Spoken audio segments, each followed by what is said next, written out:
So, ang thirsty nga ginatawag, deprive ka sa ginatawag nga liquid. Kung sa ato nga lawas, deprive ka sa tawag nga tubig. Now, what are the detrimental effects of this thirstiness sa ato bilang human? Ikaw, ginauhaw, ang pangitaon mo gid is of course tubig.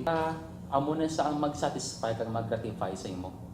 Now karon, what if wala tubig? Anong imuon mo? Anong matabo sa imo?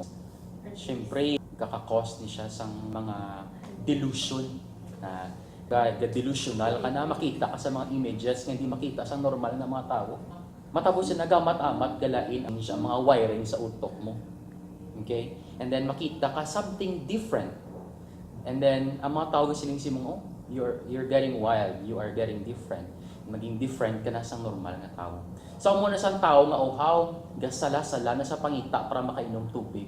Until such time nga maglain na ang lagan sa iya nga utok.